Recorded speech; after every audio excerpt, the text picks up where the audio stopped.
आप सभी को सादर जय जिनेंद्र। आप देख रहे हैं आपका अपना लोकप्रिय यूट्यूब शांतिनाथ चैनल। घर में होना चाहिए, सुबह सवेरे उठकर जिन मंदिर जाना चाहिए।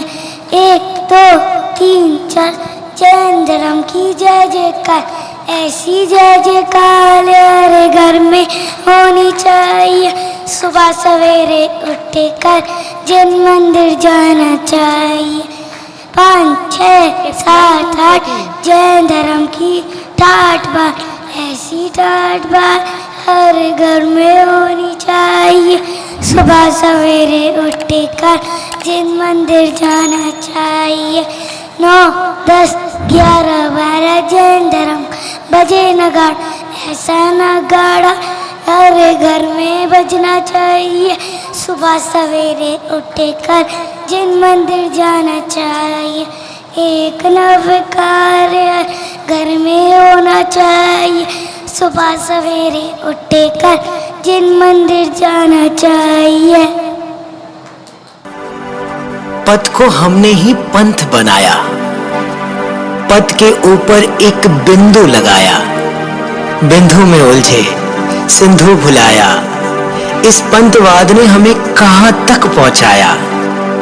किससे जीते हमने किसे हराया, हमने किसे हराया।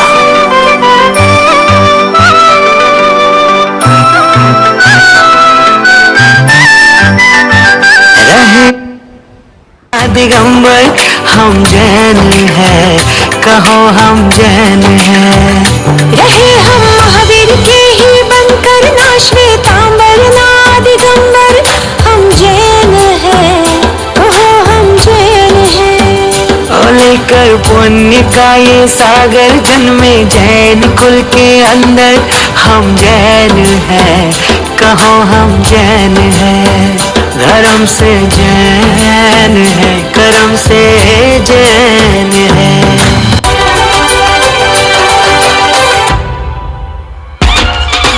ओम नमो अरिहंताणं, नमामि वीरं नमामि गौतम। ओम नमो सिद्धाणां, क्षमा वीरस्य भूषणम्।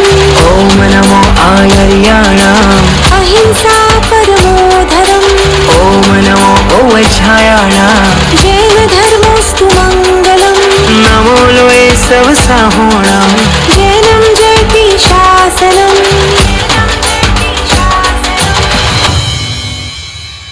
रहना प्रदीप शावक बनकर, ना श्वेतांबर ना दिगंबर, हम जैन हैं, कहो हम जैन हैं। रहे हम महावीर के ही बनकर, ना श्वेतांबर ना दिगंबर, हम जैन हैं, कहो हम जैन हैं। धर्म से जैन है, कर्म से जैन है।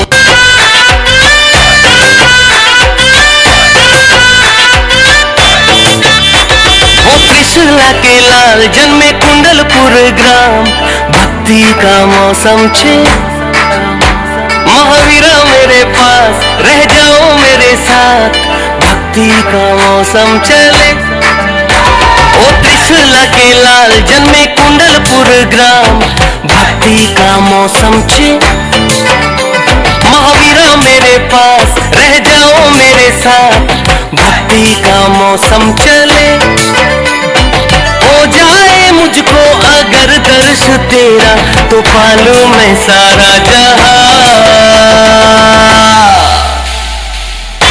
ओ वीरा महारा, महावीरा महारा, रंगीला थारा भक्ति में झूमे सारी रैन रैन रे।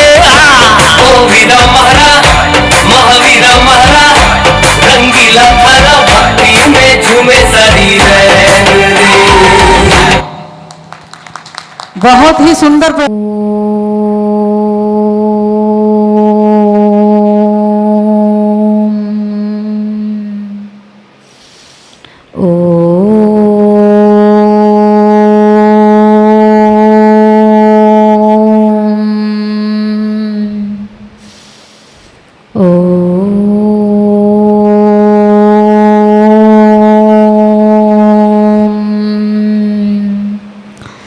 ओम नमः सिद्धेभ्यः ॐ नमः सिद्धेभ्यः ॐ नमः सिद्धेभ्यः नमो अरिहन्ताणं नमो सिद्धाणं नमो आयुर्याणं नमो वज्रायाणं नमो लोये सौवसाहूढम् हे शांत संत अरहंत अनंत ज्ञाता हे शुद्ध बुद्ध जिन सिद्ध अबद्ध दाता आचार्य वर्य उपजाय सुसाधु सिंधु मैं बार बार तुम पाद पयोज बंदु है मूल मंत्र नवकार सुखी बनाता जो भी पढ़े विनय से अघ को मिटाता है आद्य मंगल सभी इन मंगलों में ध्याओ से न भटको जग जंगलों में सर्वज्ञ देव अरहंत परोपकारी श्री सिद्ध वंद्य परमात्म निर्विकारी श्री केवली कथित आगम साधु प्यारे ये चार मंगल अमंगल को निवारे श्री वीतराग अरहंत कुकर्मनाशी श्री सिद्ध शाश्वत सुखी शिवधाम वासी श्री केवली कथित आगम साधु प्यारे ये चार मंगतम अनुत्तम शीस सारे जो श्रेष्ठ हैं शरण मंगल कर्म जेता आराध्य हैं परम है शिव पंथ नेता हैं वंद्य के चरणरों असुरों सुरों के विधेय पंच गुरु हो हम बालकों के विधेय पंच गुरु हम बालकों के। शिव सागर जी महाराज जी ने एक भजन भेजा है, वो मैं आपके सामने प्रस्तुत कर रही हूँ। जिन धर्म हम हैं तेरी शरण, तेरी भक्ति में जीवन बिता जाएंगे।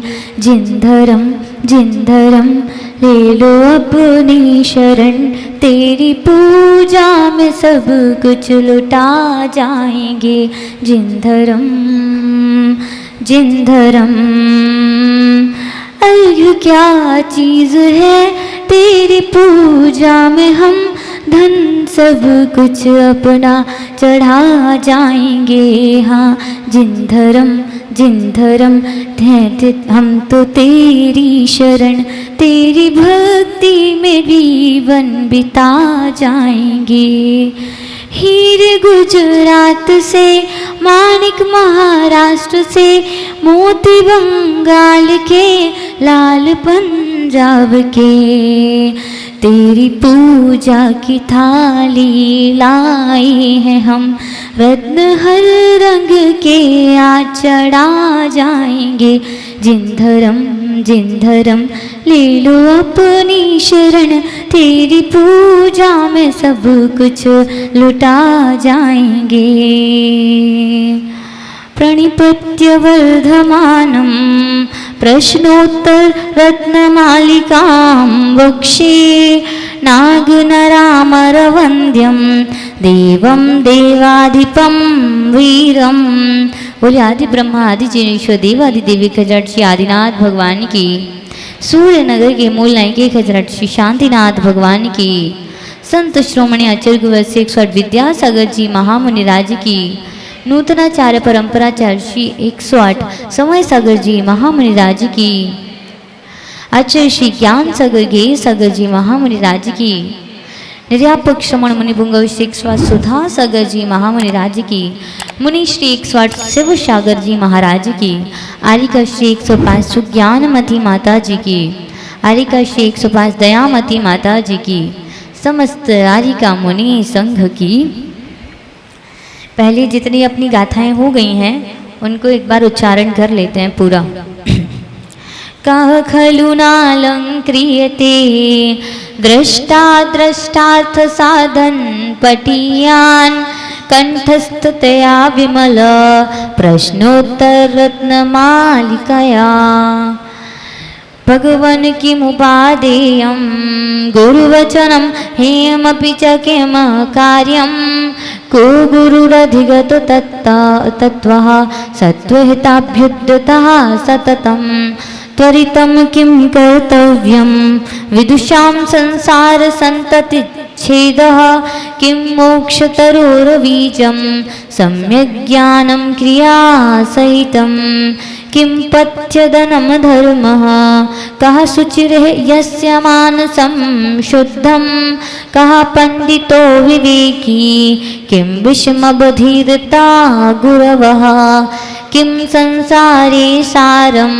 बहुशोऽपि विचिन्त्यमानमिदमेव, मनुजेषु द्रष्टतत्त्वं स्वपरहितयोद्यतं जन्म, मदिरेव मोहजनकः कस्नेहा केचदस्य वा विषयः, का भववल्ली तृष्णा को वैरी नन्वनुद्योगः, कस्माद्वै मे मरणा दन्धादपि को विशिष्यते रागी, कः शूरो यालना लोचनवाणैर्न च व्यथितः, पातुं करणाञ्जलिभिः किं मृतमिव बुध्यते तदुपदेशः, किं गुरुताया मूलं यदि तदप्रार्थनं नामः, किं गहनं स्त्रीचरितं कश्चतुरो यो न खण्डितस्तेन, किं दारिद्र्यमसन्तोष एव किं लाघवं याञ्च। कितने श्लोक हो गए अपने? 10 श्लोक हो गए। प्रश्न कितने हो गए टोटल? कितने? 21 23, हाँ 23 प्रश्न हो गए। चलिए अपन लास्ट के जो कल हम पढ़ रहे थे उससे ही पारायण स्टार्ट करते हैं, पीछे के अभी नहीं करते हैं। 8वें नंबर का श्लोक निकाल लीजिए। हमने क्या जाना कल? इस संसार में भय सबसे ज्यादा किससे है? सभी जीव किससे डरते हैं? मृत्यु से, मरण से। फिर उसके बाद प्रश्न क्या था? अंधा व्यक्ति कौन है? मतलब जो अंधे से भी ज्यादा अंधा है, अंधों में से भी विशेष अंधा कौन है? रागी, अर्थात जो राग में है या राग से जो मद लिप्त है वो रागी व्यक्ति ही सबसे ज्यादा अंधा है। कहा शूरो, कहा शूरो मतलब शूरवीर कौन है? कौन है शूरवीर? ललना लोचन बाणई न च व्यथिता, अर्थात जो स्त्रियों के वश में नहीं आते, जो स्त्रियों के वश में नहीं आते वो सबसे बड़े शूरवीर कहलाते हैं, है ना। कल विशेष चर्चा अपनी चली थी स्त्रियों के ऊपर, क्योंकि हमने नहीं करी। जो चर्चा ये थी ये राजर्षि अमोघ वर्ष करके गए हैं, ये हम और आप नहीं कर रहे, ये तो उन्होंने लिखा है तो उसको अपन रेफरेंस में लेकर के पढ़ रहे हैं। तो जो बातें इसमें लिखी हैं उन्होंने लिखी हैं तो सही होंगी, हैं? तो स्त्री को कहा कि यदि जो व्यक्ति, जो पुरुष स्त्रियों के वश में नहीं आता वो ही सच्चा शूरवीर है। चाहे उसने कितने युद्ध जीत लिए हों, चाहे कितना ही बड़ा महापुरुष हो, यदि वो स्त्री के वश में आ जाएगा तो वो फिर वीर नहीं कहलाएगा। शूरवीर तो वही है, चाहे वो उसके पास शरीर अच्छा हो या ना हो, लेकिन उसका उसके शरीर पर कितना कंट्रोल है, सेल्फ कंट्रोल कितना है, वह उसकी शूरवीरता का प्रतीक होता है। फिर उसके बाद प्रश्न क्या पढ़ा था आपने? कानों से पीने योग्य, कान रूपी अंजुलि से पीने योग्य अमृत क्या है? क्या है? सद उपदेश, अर्थात सच्चा उपदेश ही हमें अपने कानों से ग्रहण करना चाहिए। और इसके अलावा जो भी वार्ताएं संसार में होती हैं वह क्या करनी चाहिए? अब ऐसा तो है नहीं कि हम पार्टी में गए और कोई एक दूसरे की बुराई कर रहे थे तो हम कान बंद करके बैठ जाएंगे कि भाई हम नहीं सुनते। ऐसा हो सकता है क्या? फिर सामने वाला बुरा मान जाएगा कि आप तो हमारी इंसल्ट कर रहे हैं। तो क्या करना? जो खराब बातें हैं वो यहाँ से सुन के दूसरे कान से निकाल देना, लेकिन जो सच्चे उपदेश हैं, सदुपदेश हैं, उनको कान से सुन करके अंतरंग में धारण भी करना, ये सबसे बड़ी बात है। लेकिन हमारे साथ बहुत बड़ी समस्या है कि हम विपरीत करते हैं, अपोजिट करते हैं। हम जितनी खराब बातें होते हैं वो सारी तो अंदर ले लेते हैं, और जब धर्म की चर्चा होती है ना, तो सुबह छेड़ाला पड़ी थी, शाम के पूछे तो आपको याद ही नहीं। ऐसे ही होता कि नहीं? तो धर्म की बात तो हम एक कान से सुन के दूसरे कान से निकाल देते हैं, लेकिन जो अन्य बातें होती हैं वो सारी की सारी बातें हम क्या कर लेते हैं? ग्रहण कर लेते हैं, याद कर लेते हैं। तो हमारे पास याद करने की पावर कम नहीं है, हमारी रुचि जिसमें है हम वो चीज कर रहे हैं। तो हमें अपनी रुचि को कन्वर्ट करना है धर्म में, और कुछ नहीं करना। चलो आगे प्रश्न क्या था? किम गुरुता, अर्थात गुरुता क्या है? सबसे बड़ा गौरव क्या है इस संसार में? क्या बोला? अयाचना, अर्थात किसी से बिल्कुल भी मांगना नहीं, है ना? किसी भी तरीके का कुछ भी वस्तु किसी के सामने हाथ फैलाना नहीं, यही हमारे जीवन का सबसे बड़ा गौरव होता है। आपसे कोई जीवन में पूछे कि आपने सबसे बड़ी उपलब्धि, सबसे बड़ी गुरुता क्या प्राप्त की, तो आप क्या कहोगे? कि हमारे पास इतनी समस्याएं थी लेकिन आज तक मैंने कभी किसी के सामने हाथ नहीं फैलाए, है ना? तो ये सबसे बड़ी गुरुता होती है कि हमें क्या नहीं करना? किसी के सामने किसी भी प्रकार की प्रार्थना नहीं करना। यही संसार में जीवन की सबसे बड़ी गुरुता और गौरव कहलाता है। आगे बढ़ा क्या? किम गहनम, अर्थात सबसे गहन क्या है, सबसे जटिल क्या है? हैं? स्त्री चरितम, त्रिया चरितम, अर्थात स्त्री का चारित्र ऐसा है जो सबसे गहन है, जटिल है, जिसको समझना बहुत मुश्किल है। मैथमेटिक्स का सबसे खतरनाक से खतरनाक सवाल जो है वो भी सॉल्व किया जा सकता है, लेकिन स्त्री के मन में क्या चल रहा है ये गुत्थी नहीं समझाई जा सकती। क्या पता वो बहुत नॉर्मल हो लेकिन आपसे गुस्सा हो, और गुस्से में हो फिर भी अच्छी हो। तो इस प्रकार से जो उसका चारित्र है वो सबसे कठिन होता है समझना। आप चाहे कर भी नहीं समझ सकते। आप लोग तो अपने घर में ही देखते हो, और स्वयं हम भी ऑब्जर्व करते हैं अपने आप में कि हमारा अपने आप से ही मूड स्विंग्स हमारे आते हैं। कभी हमारा मूड अच्छा है तो 2 सेकंड बाद खराब हो जाएगा। तो ये जो चरित्र है स्त्री का, ये सबसे ज्यादा क्या है? जटिल है। ये हम नहीं कह रहे हैं, ये और कोई भी नहीं कह रहा है, ये आचार्य भगवान कह के गए, ये राजर्षि अमोघ वर्ष जी कह के गए हैं। तो अब उनको कैसे पता? क्योंकि उनकी भी स्त्री होगी और उन्होंने भी कहीं शास्त्र में पढ़ा होगा, है ना? जैसे कल मैंने एक कहानी सुनाई थी भर्तृहरि की, है ना? एक राजा भर्तृहरि थे। राजा भर्तृहरि बहुत बड़े राजा थे, फिर जो बाद में जाकर के ऋषि बन गए। क्यों बने? उन्होंने अपना कारण लिखा। बहुत अच्छा संस्कृत का श्लोक भी है, धिक्तांच तंच मदनंच इमांच मांच। कह रहे हैं कि मैंने एक व्यक्ति विशेष से एक फल बनवाया, फल किस लिए बनवाया था? निरोगी रहने के लिए, जीवन भर निरोगी काया जिससे बनी रहे, और वह मैंने किसको दे दिया? अपनी प्रिय को दे दिया। अर्थात हम मुझको सबसे प्रिय थी, अपनी जो पत्नी थी उसको दे दिया। अब मुझे नहीं पता था कि वो किसी और को देगी। उसने उस फल को किसको दे दिया? सेनापति। किसको दिया? सेनापति। अब सेनापति ने वो फल लाकर किसको दे दिया? उस नगर की जो सबसे सुंदर वैश्या थी, उस वैश्या को। और वो वैश्या वो जो फल है वो किसके पास लाई? क्योंकि उस वैश्या को सबसे प्रिय कौन था? राजा। तो वो जब राजा के पास फल लेकर के आई तो उन्होंने पूछा कि ये फल तुम्हें कहाँ से मिला? तो उन्होंने क्या कहा?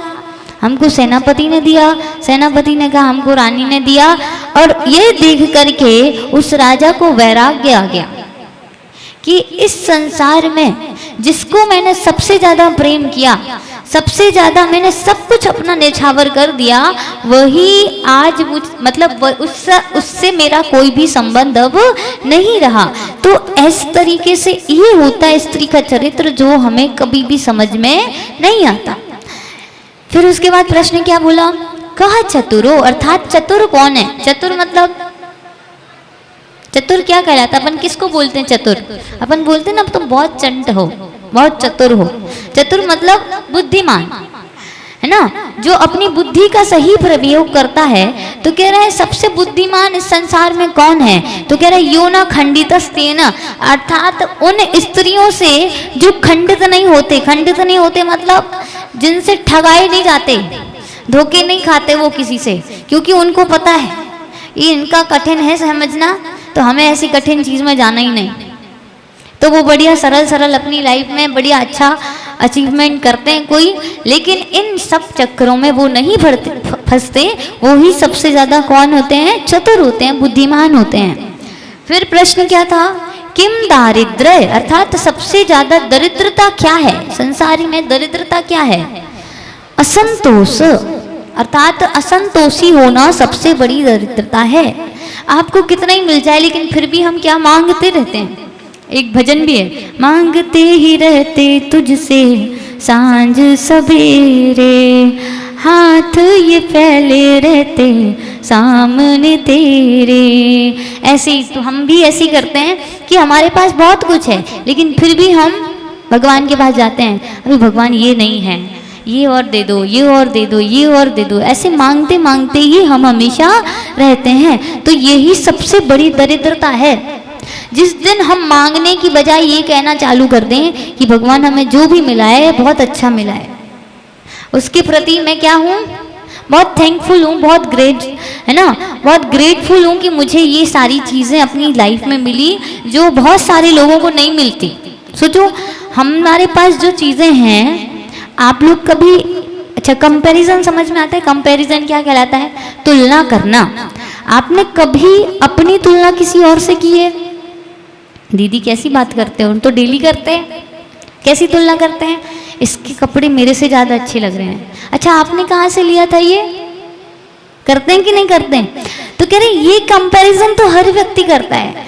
जो चतुर है, जो बुद्धिमान है, वो कैसा कंपैरिजन करेगा कि हमारे पास इनसे कितनी अच्छी चीज़ें हैं और हम इनका कितना अच्छा उपयोग कर सकते हैं। लेकिन हम उसका जो कंपैरिजन जो हम करते हैं वो असंतुष्ट होने की दृष्टि से हमेशा उसका कंपैरिजन किया करते हैं। तो प्रश्न क्या था? दरिद्रता संसार में कौन है? सबसे बड़ी दरिद्रता क्या है? असंतोषी होना। फिर कह रहे हैं लघुता, लाघवम। लाघवम क्या है? अब गुरुता वहां पे क्या पड़ी थी? किसी से भी प्रार्थना करना नहीं। और लघुता क्या है? हमेशा मांगते ही रहना। तो ये क्या कहलाती है? लघुता कहलाती है। आगे चले, चलो निकाल लीजिए अगला श्लोक। किम जीवित मनवद्यम किम जाढ्यम पाटवेप्य नभ्यासः पाटवेप्य नभ्यासः को जागर्ति विवेकी का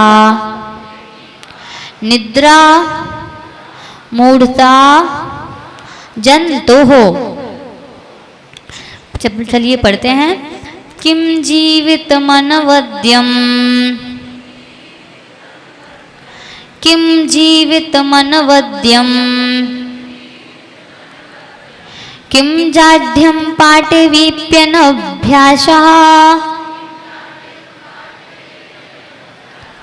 किम जाढ्यं पाटवीप्यनभ्यासः, को जागर्ति विवेकी, को जागर्ति विवेकी, का निद्रा मूढ़ता जंतुः, का निद्रा मूढ़ता जंतुः। पूरा पढ़ते हैं साथ में। किम जीवितमनवद्यं, किम जाढ्यं पाटवीप्यनभ्यासः, को जागर्ति विवेकी, का निद्रा मूढ़ता जंतुः। कह रहे हैं किम जीवितम, किम जीवितम अर्थात जीवन क्या है। अगर मैं आपसे पूछूं जीवन क्या है, तो क्या है जीवन?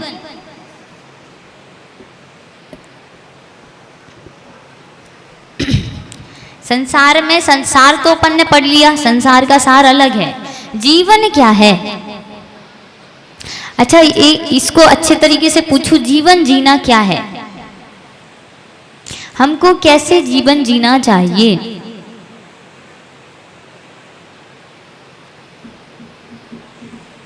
उधारी लेकर के घूमना फिरना, खाना पीना, नाचना सोना, यही है क्या जीवन? फिर क्या है जीवन? अब मैं आपकी अपेक्षा से पूछ रही हूँ, यहाँ पे नहीं बताना। आप लोगों की अंडरस्टैंडिंग में, मतलब आपकी समझ से जीवन की क्या परिभाषा है, क्या होता है जीवन, हमें कैसे जीना है जीवन? आपका कोई ना कोई तो उद्देश्य रहा होगा ना जीने का।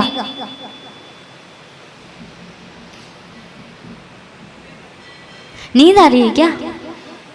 भोजन अच्छे से नहीं मिला आप लोगों को? खाना पीना खा के नहीं आए? कि कूलर चल रहा है तो आलस आ रहा है? अपन ने पढ़ा भी था, आलस्यम ही मनुष्याणाम शरीरस्थो महारिपु। आलस ही संसार में सबसे बड़ा शत्रु है।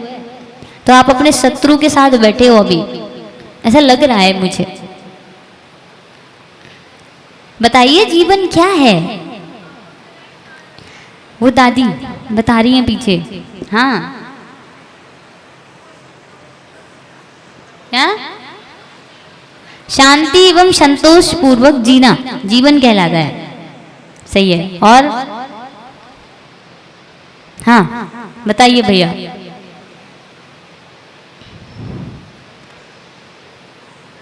माइक चालू करो। लोगों ने दो शब्द बोले, एक शांति और एक संतोष। हाँ, आप क्या बोल रहे हैं? अपनी आत्मा की शुद्धि। अच्छा, ठीक है। और कोई? आप लोगों ने ये जो जीवन, हाँ आप बताइए।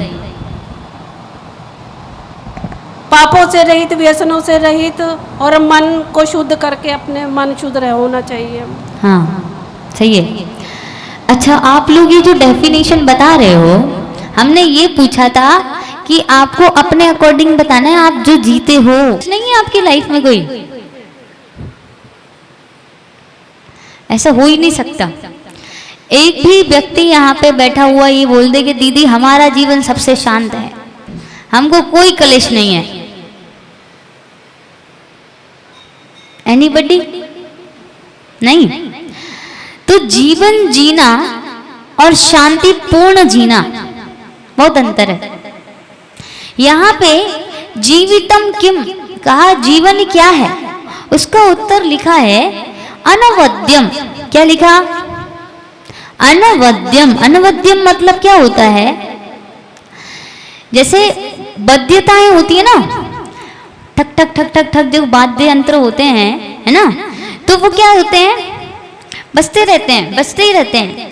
तो ऐसी खटपट खटपट वाला जो जीवन होता है वो शांतिपूर्ण जीवन नहीं होता।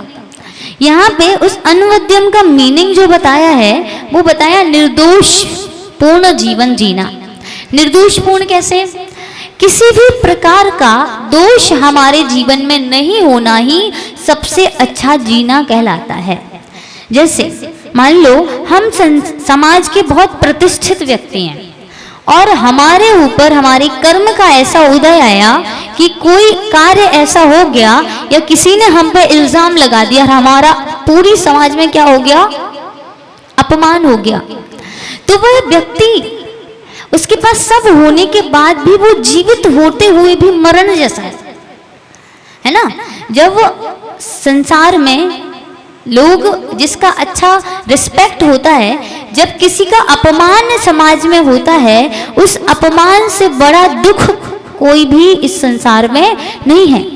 आपकी फैमिली में आपकी इज्जत और रेपुटेशन जब तक है, जब तक आपको बहुत अच्छा लगता है कि नहीं लगता, जब तक आपका सब इज्जत कर रहे हैं, आपका सरोकार कर रहे हैं, आपको बहुत बड़ा अच्छा मान रहे हैं, तब तक तो हमको लगता है हम तो धन्य हो गए, हमारा जीवन बहुत अच्छा है। और जैसे ही एक छोटी सी गलती होती है, कहते हैं कि एक बार विवेकानंद जो है वो पढ़ाने गए तो विद्यार्थियों के पास गए तो वाइट बोर्ड रहता ना, वाइट बोर्ड रखा था, उन्होंने उस पे एक काले कलर का बिंदु लगा दिया। फिर उन्होंने बच्चों से पूछा, बच्चों क्या दिख रहा है? तो उन्होंने क्या बोला, काला धब्बा दिख रहा है। तो कहने का तात्पर्य यह है कि आपके अंदर 100 अच्छाइयां होंगी। कितनी अच्छाइयां होंगी? 100 अच्छाइयां होंगी, लेकिन एक बुराई होने पर आपकी सारी की सारी 100 की 100 अच्छाइयां क्या हो जाएंगी? धूल मिट्टी मोल मिट्टी सब खत्म। तो कह रहे वो निर्दोष पूर्ण जीवन जीना ही सबसे बड़ा जीवन जीना कहलाता है। अब निर्दोष पूर्ण कैसे जिए? आपको और हमको तो नहीं पता ना कर्म के उदय कब कैसे आ जाए, क्योंकि जीव के जब कर्म के उदय में आते हैं तो सीता सती, अंजना सती, इतनी बड़ी बड़ी सतियों के ऊपर भी क्या लगाए गए? लांछन लगाए गए कि नहीं लगाए गए? तो जब बड़ी बड़ी सतियों को, बड़े बड़े तीर्थंकरों को, बड़े बड़े चक्रवर्तियों को कर्म ने नहीं बख्शा, तो हम और आप क्या चीज है कि नहीं? तो कह रहे निर्दोष पूर्ण जीवन जीना। और दूसरा, यदि कोई दोष आ जाता है तो हमें आत्महत्या नहीं करनी। जैसे जो बच्चे आजकल बहुत सारे आप लोग सुनते रहते होंगे, सुइसाइड अटेम्प्ट जो बहुत ज्यादा बढ़ गए हैं। कोई बच्चा 10th में फेल हो गया, 12th में फेल हो गया, बेचारे का बीटेक का एग्जाम नहीं निकला, IIT क्लियर नहीं हुई, तो वो बच्चे ने क्या कर लिया? सुसाइड कर लिया। ये हमारे जीवन से बड़ी चीज है क्या? सोचो, वो एक छोटी सी फेलियर हमारे जीवन को कितना दोषपूर्ण बना गई। और दोषपूर्ण केवल हमारे जीवन को नहीं, जिस परिवार में हमने जन्म लिया उस पूरे परिवार के ऊपर दोष लगा करके चली गई। तो जीवन जीना, इसका मतलब सिर्फ यही नहीं है कि इसमें लिखा हुआ है निर्दोष पूर्ण जीना, लेकिन कर्म के उदय हमारे जब आते हैं तो बहुत सारे दोष हम पे लगाए जाते हैं। तो हमें जीवन कैसा जीना चाहिए? हमारे जीवन में हमें प्रैक्टिस करनी चाहिए कि यदि हमारे पास सुख है तो हम खुश कैसे रह रहे हैं, और यदि यही 1 सेकंड बाद दुख आ जाए तब भी हमें खुश कैसे रहना है।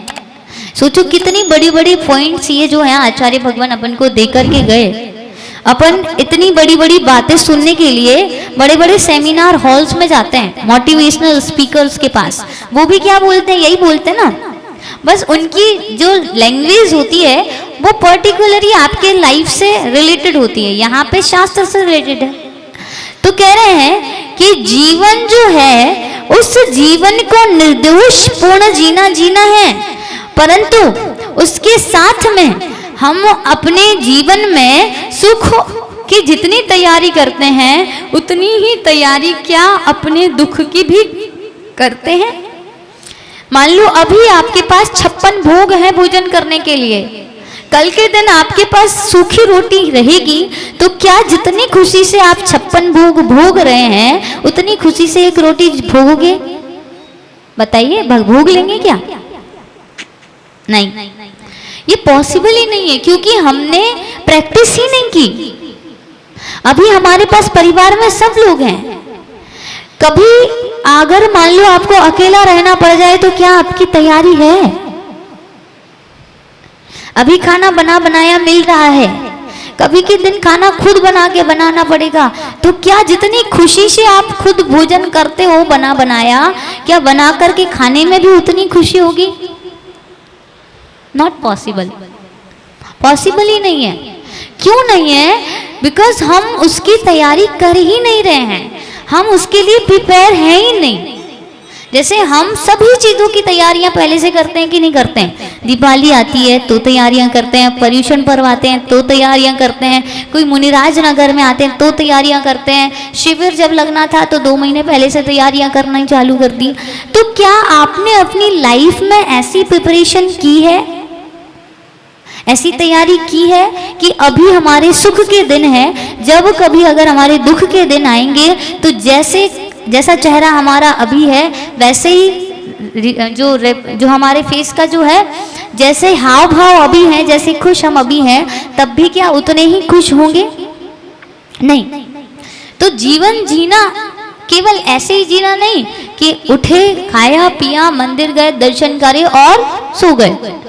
उसमें ऑब्जर्व करो कि क्या आप इन सभी चीजों के लिए प्रिपेयर हैं कि नहीं है।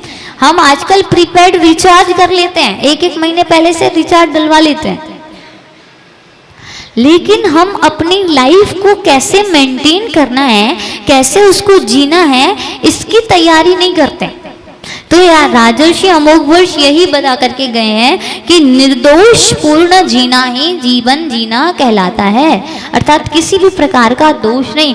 कितने बड़े से बड़े दुख आ जाए, कभी भी हम अकाल मरण करने की कोशिश नहीं करेंगे, सबसे बड़ा है ना। चलिए आगे प्रश्न क्या है? किम जाड्यम, कह रहे हैं क्या? किम जाड्यम, जाड्यम मतलब क्या होता है? जड़ता, जड़ता मतलब मूर्खता। सबसे बड़ी मूर्खता क्या है? तो कह रहे हैं अनभ्यास। क्या कह रहे हैं? अनभ्यास, अर्थात कह रहे हैं सबसे बड़ी मूर्खता क्या है? अभ्यास नहीं करना।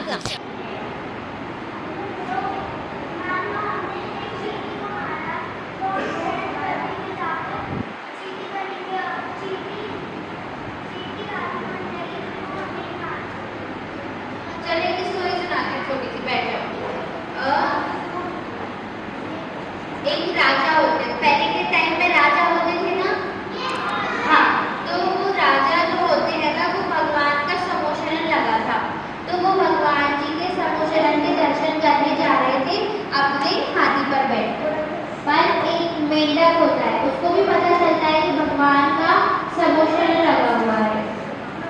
क्या सुनी हुई है? मेरी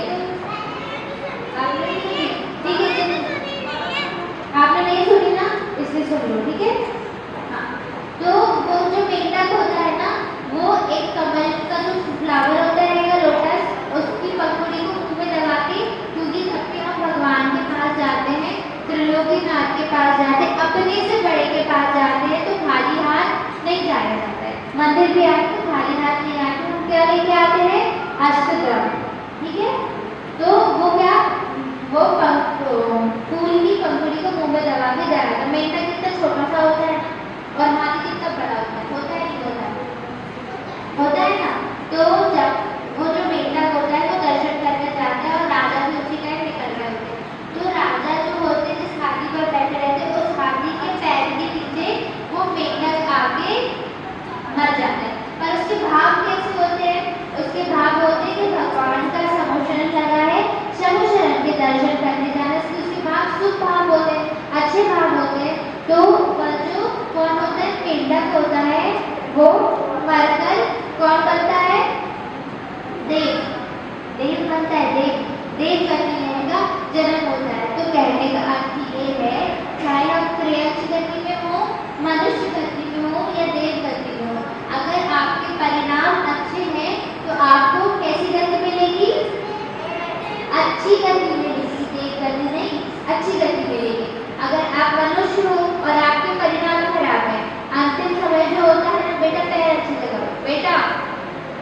देवेंद्र, क्या नाम है उसका? हाँ, विराज, ऐसे बैठते हैं, कैमरे में देख रहे हो, पैर फैलाए, गलत बात है। अभी सब आपके घर पे जाएगी रिकॉर्डिंग, तो क्या करेंगे? हंसी उड़ाएंगे फिर सब आपकी। तो आपके अगर भाव अच्छे होंगे तो आपको कैसी गति प्राप्त होगी? अच्छी गति प्राप्त होगी। अब जो नरक गति होती है, नरक गति में भी कितने सारे दुख होते हैं। आपने घोड़ा, हाथी, बैल, ऊंट इन सबको देखा है? उनके ऊपर कितना वजन रख देते हैं ना, और उनको फिर चलाते हैं, वो चलते नहीं है तो उनको मारते हैं। जो डॉग होते हैं, स्ट्रीट पर कैसे डॉग घूमते हैं, वो उनको कैसे कोई उनकी केयर नहीं करता ना। तो अगर आप चाहते हो आपको अच्छी गति प्राप्त, उसमें कैसे भाव को रखना है? क्योंकि त्रियंश गति में भी रहेगी, जिनके अच्छे भाव होते हैं उनको देव गति प्राप्त हो जाती है।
धन है और जो हमारी आयु है ऐसे ही दिखती तो बहुत चंचल है।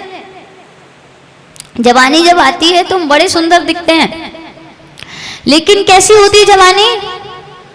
क्षण भंगुर, है ना। पल भर में जवानी बुढ़ापे में कब बदल जाए पता नहीं चलता।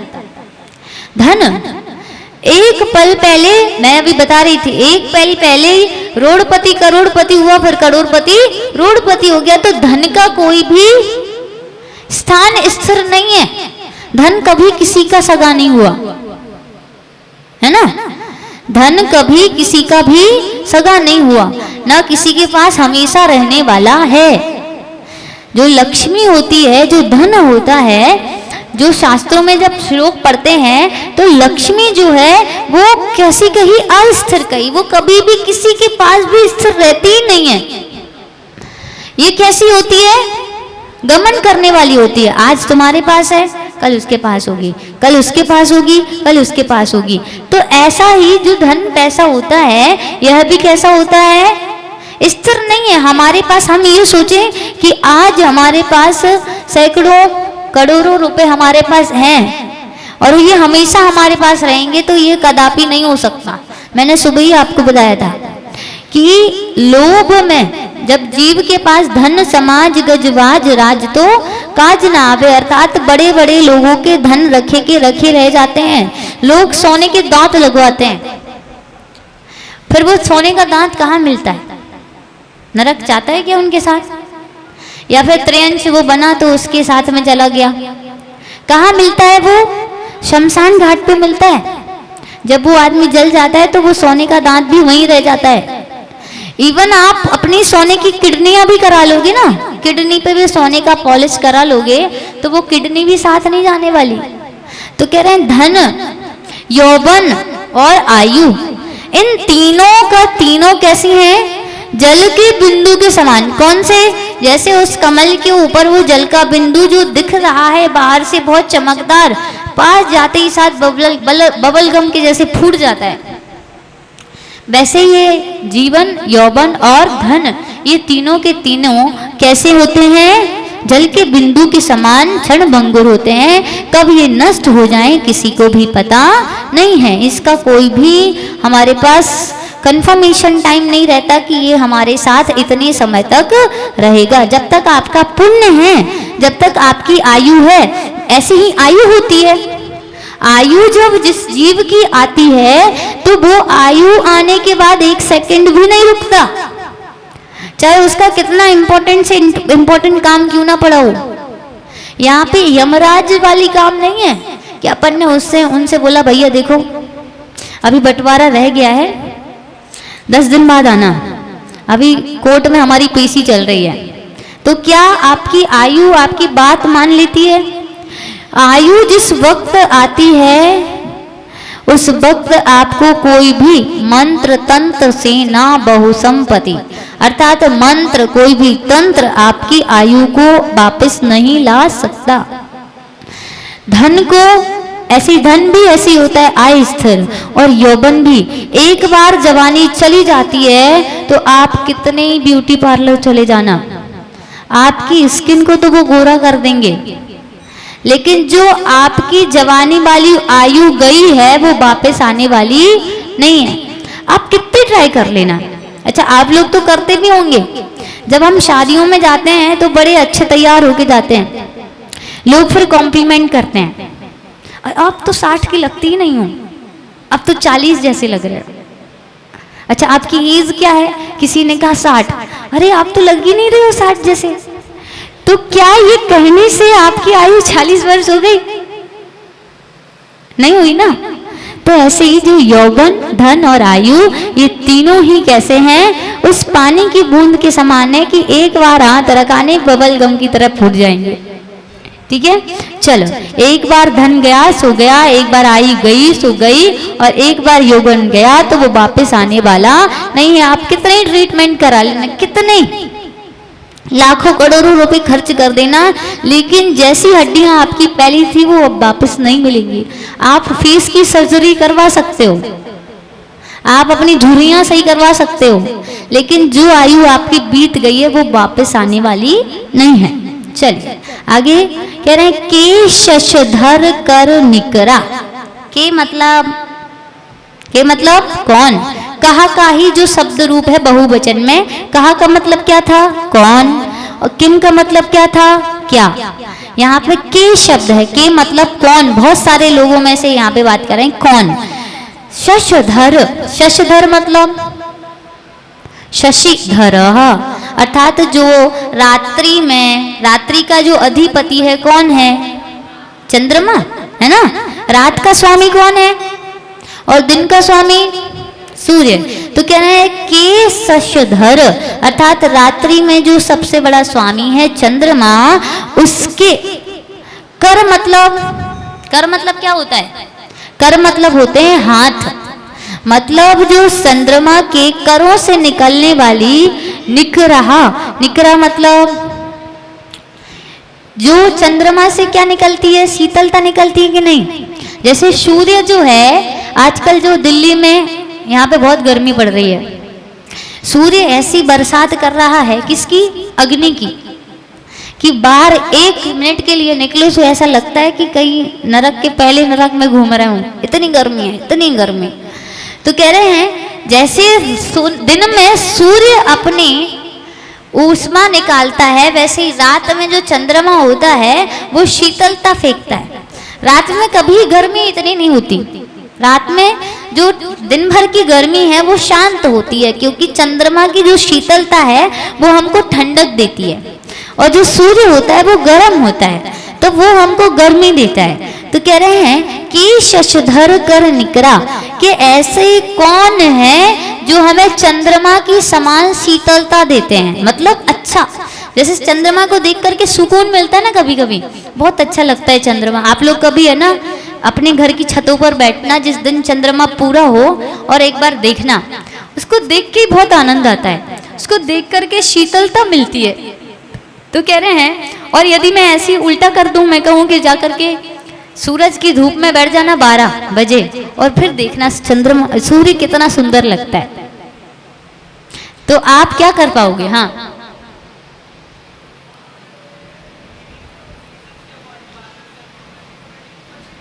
हाँ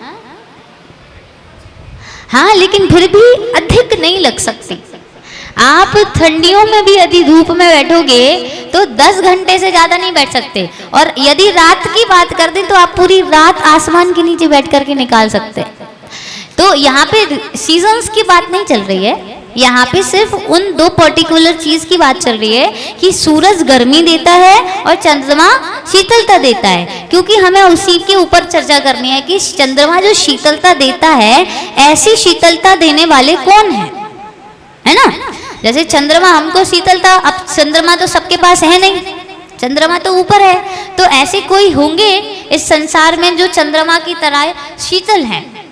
तो कह रहे हैं वैसे ही नुकारिणः सज्जना एव, अर्थात अनुकरण चंद्रमा की तरह शीतलता देने वाले कौन है, उनका अनुकरण। जैसे चंद्रमा शीतलता देता है, वैसे ऐसे कौन से पुरुष होते हैं जो हमको क्या दें, शीतलता दें। शीतलता मतलब ये नहीं कि आप किसी के घर में गए तो उनने फ्रिज में से एक ठंडी बोतल निकाली और आपको दे दी, सो आप शीतल शीतल हो गए, नहीं।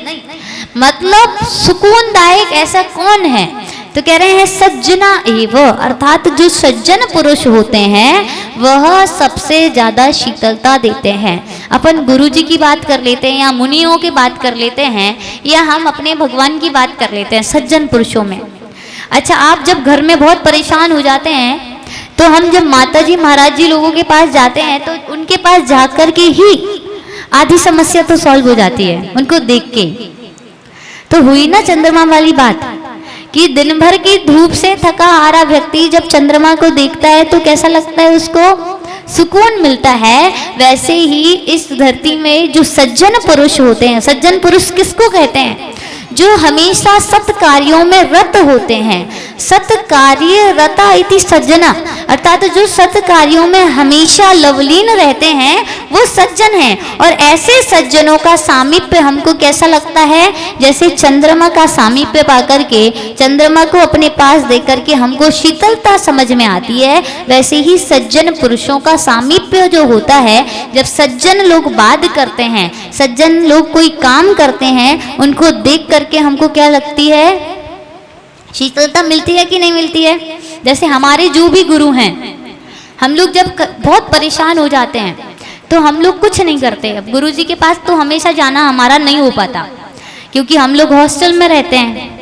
अपने अपने काम में रहते हैं। तो हमको जब भी कोई दिक्कत होती है तो हम एक ही तस्वीर देखते हैं और उसको देख करके ही हमको ऐसा लगता है कि अब तो हमारी सारी प्रॉब्लम्स सॉल्व हो गई। ये हमारे खुद के एक्सपीरियंस की चीज़ें हैं। आप लोग समझ सकते हो कि मेरी उम्र कितनी होगी, आप लोगों से आधी आधी तो होगी कम से कम। इतनी छोटी उम्र में आप लोग बोलते हैं कि इतना बोल लेते हैं, डर नहीं लगता आपको? हमको बहुत डर लगता है। जब तक हम वहाँ नहीं पढ़ते थे तो हमको ये माइक पकड़ने में आता नहीं था। माइक को हम ऐसे पकड़ते थे, यहाँ से कैसे पकड़ते हैं ये भी नहीं पता था। और वहां पर उनकी कृपा ऐसी है, क्योंकि सज्जन पुरुषों का ऑरा ही ऐसा होता है, उनके ऑरा में जाते ही साथ सब सही हो जाता है। मंदिर में प्रवेश होता है, हमारा मन शांत हो जाता है अपने आप। कोई जादू थोड़ी है, उनका ऑरा ऐसा है। हम लोग जब पहली बार 11th क्लास में आए थे, हमको प्रवचन देने के लिए भेजा, इतने सारे लोग बैठे हैं और हमसे बोला कि आपको ये विषय है, आपको 5 मिनट बोलना है। हमारी छुट्टी पिट्टी गुम कि क्या बोलेंगे। इतनी तैयारी की थी 10-15 दिन, जैसे यहाँ बैठे हमको तो ध्यान ही नहीं आया कुछ। तो एक बात बस ध्यान थी कि गुरुजी ने कहा था जब कोई दिक्कत आए तो हमको याद कर लेना। और सही में वो पहला दिन था जब मैं बोली थी। हम वहाँ पे बैठ करके बस एक बार मैंने गुरुजी का जयकारा लगाया। पता नहीं यहाँ पे इस गद्दी में है कोई जादू। और ये बात मैं नहीं बोलती, हमारे संस्थान का हर एक बालक, हर एक बालिका ये बात बोलती है कि यहाँ पे आते ही साथ पता नहीं हमने जो पढ़ा नहीं होता वो भी हम आकर के बोल देते हैं। आप लोगों को लगता है ये हमारा ज्ञान है, लेकिन पता नहीं यहाँ से ऑटोमेटिकली कोई ऐसा लगता है कि कोई किसी ने हाथ रखा है कि हाँ जो भी तुम बोल रहे हो वो सही है, कुछ भी तुम गलत नहीं बोल पाओगे। तो ये सज्जनों का ऑरा होता है ये उनके अंदर इतनी पावर होती है। इसीलिए यहाँ पे सूर्य से उनकी उपमा नहीं की, उनकी उपमा किससे की? चंद्रधर अर्थात चंद्रमा की किरणों के समान जो शीतलता देते हैं, ठंडक देते हैं, ऐसे, क्योंकि ठंडक हमको सुकून देता है। आप गर्मी से जाओ और ठंडा ठंडा पानी मिल जाए तो बढ़िया मजा आता है ना, और गर्मी से जाओ और उबलता हुआ पानी दे दे तो कैसा लगेगा? तो वैसे ही जैसे गर्मी में ठंडा पानी सुकून देता है, वैसे ही सज्जन व्यक्ति का काम, सज्जन व्यक्ति की बातें, सज्जन व्यक्ति के इस पाठ सब कुछ हमको क्या करते हैं? सुकूनदायक होते हैं। अगला पढ़ते हैं। को नर कहा परवशता किम सौख्यम सर्वसंग विरतरया किम सत्यम भूतहितम किम प्रेयः प्राणिनाम सवः। को नरकः परवशता, को नरकः परवशता किम सौख्यम सर्वसंग विरतया। एक सेकंड। किम सौख्यम सर्वसंग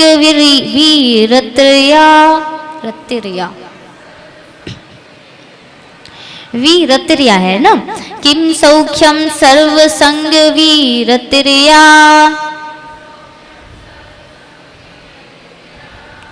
किम सत्यम भूतहितम किम प्रेयः प्राणिनाम सवः। को नरकः परवशता किम सौख्यम सर्वसंग वीरतया किम सत्यम भूतहितम किम प्रेयः प्राणिनाम सवः। पूरा पढ़ते हैं। को नरकः परवशता किम सौख्यम सर्वसंग वीरतया किम सत्यम भूतहितम किम प्रेयः प्राणिनाम सवः। कह रहे हैं को नरकः, नरक क्या है? अब आप लोग बोलोगे कि बताओ राजर्षि अमोघ वर्ष जी, नरक को नरक नहीं बोलेंगे फिर किसको बोलेंगे? नरक कहाँ पे है? नीचे। फिर भी क्या कह रहे हैं? को नरका, नरक क्या है?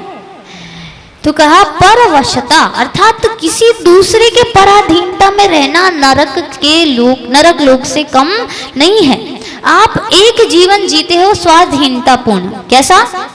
अपने ही फ्रीडम में रह रहे हो, अपना कमाते हो, अपना खाते हैं, अपना ही सब करते हैं। और मान लो यही विपरीत हो जाए कि कोई दूसरा आपके लिए कर रहा है, तो आपको कैसा लगता है कि ये जीवन नहीं, नरक जैसा है। तो कह रहे हैं नरका का परवशता अर्थात किसी के पराधीन होकर के जीना नरक कहलाता है। किम सौख्यम, सुख क्या है? तो कह रहे सर्वसंग विरतया अर्थात सर्वसंग, संग मतलब होता है परिग्रह, सभी प्रकार के परिग्रहों से रहित होकर के जीना ही सबसे सुखी है। कहा हमारी जरूरतें कितनी हैं? 3 हैं, रोटी, कपड़ा और मकान। 3 चीजें हैं हमारी सबसे ज्यादा इंपॉर्टेंट, जिसको हम 3 मूलभूत आवश्यकताएं बोलते हैं। जब ये 3 चीजें होती हैं तो चिंताएं होती हैं। रोटी कैसी?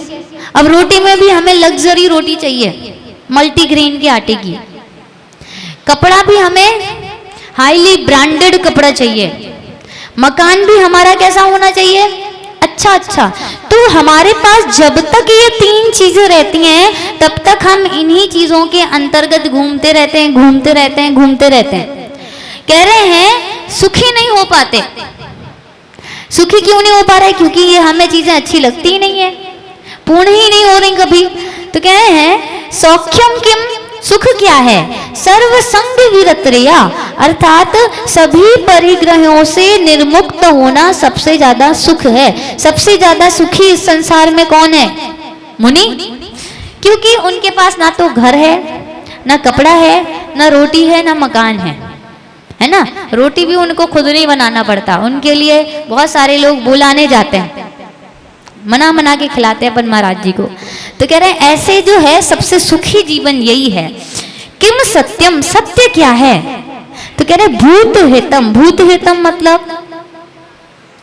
एक हमारे संस्कृत में एक ग्रंथ है ना, उसमें एक बात लिखी है, हितम मनोहारी च दुर्लभम बचा, अर्थात हितकारी और मनोहारी।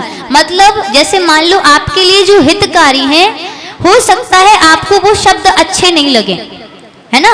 कभी कभी हमारे बड़े लोग हमको डांटते हैं, अच्छा नहीं बोलते, लेकिन वो हमारे लिए कैसे होते हैं? हितकारी हैं। तो कह रहे हैं सत्यम किम, सत्य क्या है? तो कह रहे हैं जो लोगों के हित में बोला जाए वो क्या है? सत्य है। क्या है? सत्य है। फिर उसके बाद किम प्रेयः, किम प्रेयः मतलब सबसे ज्यादा प्रिय इस संसार में वस्तु कौन सी है? तो कह रहे हैं प्राणी नाम अस्वः, प्राणियों को अपना असु, असु मतलब जीवन, अपने प्राण इस जीवन में सबसे ज्यादा क्या है? प्रिय हैं। अपन ने कल पढ़ा भी था इसी का विपरीत। इस संसार में सबसे ज्यादा भय किससे होता है? मरण से। तो सबसे ज्यादा प्रिय वस्तु भी क्या हुई? हमारे प्राण। ठीक है। तो नरका कहा पराधीनता, अर्थात दूसरों के अधीन में रहना ही नरक में रहने जैसा है। सुख क्या है? तो कहा सभी परिग्रहों से मुक्त होकर के रहना सबसे सुखी जीवन है। सत्यम किम? तो कहा भूत हितम, अर्थात जो प्राणियों के हितकारी वचन होते हैं वो क्या है? सत्य वचन है। फिर प्रेयः, प्रेयः मतलब सबसे ज्यादा प्रिय क्या है? तो कहा प्राणियों को अपने प्राण सबसे प्रिय होते हैं। चलो अगला जो है एक बार अपन पढ़ लेते हैं, फिर इसकी जो विशेष व्याख्या है वो अपन कल करेंगे। चलिए, किम दान मनाकांक्षम, किम मित्रम यन्निर्वयत यन्निर्वर्तयति, यन्निर्वर्तयति, यन्निर्वर्तयति पापात् कोलंकारः, शीलं किम वाचाम मंडनम सत्यम, किम दानमनाकांक्षम, किम मित्रम यन्निर्वर्तयति पापात्, किम दानमनाकांक्षम, किम मित्रम यन्निर्वर्तयति पापम, लोकोलंकारः शीलम, किम वाचाम मंडनम सत्यम, कोलंकारः शीलम, किम वाचाम मंडनम सत्यम। साथ में पढ़ते हैं, किम दानमनाकांक्षम, किम मित्रम यन्निर्वर्तयति पापात्, कोलंकारः शीलम, किम वाचाम मंडनम सत्यम। प्रश्न क्या है अगला? किम दानम, दान क्या है? आपकी अपेक्षा से दान क्या है? पैसे अपनी जेब में से निकाले और किसी को दे दिए, यही दान है? कह रहे नहीं, दान वो नहीं है। हमने 1 लाख रुपए दे करके मंदिर को बनवाया और फिर वो दान दे करके 1 लाख वर्षों तक हम उसका ही गुणगान कर रहे हैं कि हमने तो ये किया था। कोई आए, आपको पता है दीदी, इस मंदिर में हमने 1 लाख रुपए लगाए थे। तो कह रहे हैं कि दान देकर के उससे आकांक्षा नहीं करना, यही सबसे बड़ा दान है कि इस दान का हमको फल ये मिलेगा। दान मनाकांक्षम, अर्थात दान ऐसा करो जिससे कोई भी आकांक्षा ना हो। किम मित्रम, ये सबसे इंपॉर्टेंट है। मित्र, हमारा सच्चा फ्रेंड कौन है, हमारा सच्चा दोस्त कौन है? तो कहा यन निर्वर्तयति पापात, जो हमसे पापों से दूर करे हमको, कि देखो भैया ये गलत काम है, अपन को नहीं करना। ये मध्य व्यसन त्याग आदि हैं जो सप्त व्यसन है, ये हमारी जीवन को खराब करते हैं, हमको ये नहीं करना। यदि जो मित्र अपने मित्र को गलत संगति में लगाता है, गलत कार्य कराता है, तो वो सच्चा मित्र नहीं है। मित्र तो वही सच्चा होता है जो अपने मित्र को गलत रास्ते पे जाने से रोकता है, पाप के रास्ते पे जाने से रोकता है, वही क्या है, सच्चा मित्र है। को अलंकारा, अर्थात आभूषण, अलंकार। ये यहाँ पे सोने के हार की बात नहीं चल रही, हीरे मोती के हार की बात नहीं चल रही, यहाँ कह रहे हैं आभूषण कौन क्या है? तो कहा शीलम, शीलम मतलब आपका जो व्यवहार है, आपका जो शील है, शीलम परम भूषणम, शील ही आपका परम आभूषण होता है। बाचाम मंडनम सत्यम, कह रहे हैं, और बाच मतलब अपनी जो बात करने का तरीका होता है, वचन अर्थात वाणी का आभूषण क्या है? तो कह रहे हैं सत्यम, अर्थात सत्य वचन ही वाणी का आभूषण होता है। दो प्रश्न हैं यहाँ पे, एक तो आभूषण क्या है? आभूषण क्या है? शील, आपका जो कैरेक्टर है, अपन को मिलता है ना स्कूल से कैरेक्टर सर्टिफिकेट, वो नहीं, वहां पे आपके कैरेक्टर, आपका समाज में क्या है, आप अपने आप में आपका शील कैसा है, वही सबसे बड़ा आभूषण है। और दूसरा वाणी का आभूषण क्या है? तो कह रहे सत्य वचन ही, आप वाणी से जब भी बोले तो क्या बोले? सत्य बोले, यही वाणी का सबसे बड़ा आभूषण होता है। ऐसे अपने आज 14 श्लोक हो गए, अभी अपने ऐसे 15 श्लोक और बाकी हैं, 3 दिन हैं, 3 दिन में लगभग हो जाएंगे, 5-5 करेंगे तो हो जाएगा। चलिए प्रश्न पूछते हैं। अब देखिए प्रश्न के उत्तर आप सभी अपनी अपनी आइडेंटिटी कार्ड पहन लीजिए। क्या है, आइडेंटिटी कार्ड पहन लेंगे तो हमें समझ में आ जाएगा कि ये यहीं के विद्यार्थी हैं। चलिए प्रश्न है, शूरवीर कौन है? जो स्त्रियों के नेत्र रूपी बाणों से विचलित नहीं होते। Very good. प्रश्न नंबर अगला, इस संसार में सबसे जटिल वस्तु क्या है? सबसे जटिल, सबसे कठिन क्या है? हाँ, वो ब्लू कलर का सूट पहने हैं दीदी। स्त्रियों की मानसिकता को समझना ही जटिलता है। हाँ, सबसे बड़ी जटिलता है, सही बात है। सबसे ज्यादा दरिद्रता इस संसार में क्या है? दरिद्रता।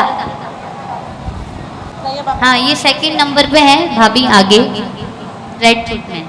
हो गया आपका? नहीं, आपने नहीं बताया ना अभी तक, ठीक है। असंतोष। Very good. अगला प्रश्न है, नलिनी कमलिनी के पत्ते पे जैसे जल की बूंद जो चमकदार होती है, ऐसी चमकदार इस जीवन में या इस संसार में कौन सी वस्तुएं हैं? 3 वस्तुएं हैं। वहां पे वो साइड में, आप यहाँ पे आपके पास आइडेंटिटी कार्ड है? वाइट ब्लू शर्ट, वाइट नहीं है, विदाउट आइडेंटिटी कार्ड वाले नहीं बोलेंगे। पीछे वो रेड कलर में, हाँ वो हाथ साइड में उठा रहे, नहीं उस आपकी साइड में, हाँ।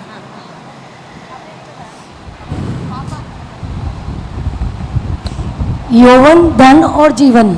Very good. अगला प्रश्न, कितने और प्रश्न रह गए? एक और रह गया। नरक क्या है? नरक क्या है? आप पर्पल सूट में, आपका एडमिशन है यहाँ पे? आपका आइडेंटिटी कार्ड कहाँ है? येलो, वो येलो में बैठे ना, ये हाँ बगल में। दूसरों के अधीन कार्य करना ही नरक है। दूसरों के अधीन जीवन जीना ही नरक है।